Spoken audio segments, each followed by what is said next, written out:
कबल इसके कि हम अपने प्रोग्राम का आगाज़ करें, मैं तिलावत कुरान मजीद के लिए दावत देता हूँ।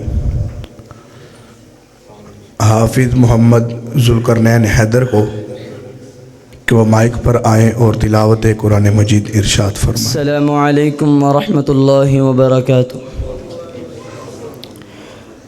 अऊज़ु बिल्लाहि मिनश शैतानिर रजीम। बिस्मिल्लाहिर रहमानिर रहीम। इन्न फ़ी ख़ल्क़िस समावाति वल अर्ज़ि वख्तिलाफ़िल लैलि वन्नहार लआयातिन लिउलिल अलबाब الذين يذكرون الله قياما وقعودا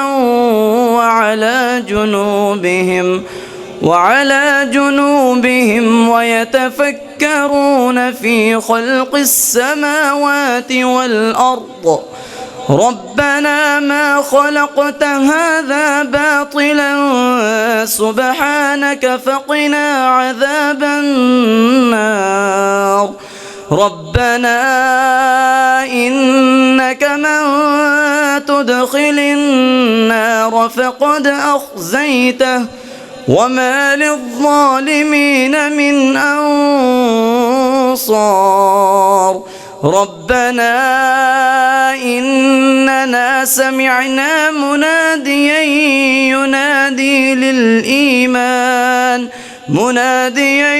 ينادي للإيمان أن آمنوا بربكم فآمنا ربنا فاغفر لنا ذنوبنا وكفر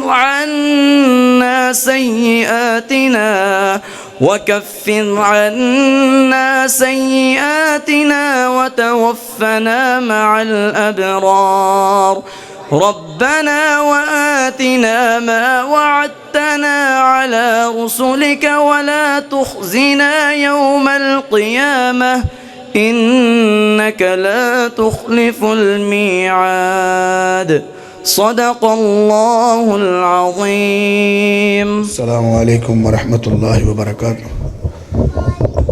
ये थे मोहतरम जनाब हाफिज़ ज़ुल्करनैन हैदर साहब जो तिलावत कुरान मजीद इरशाद फरमा रहे थे।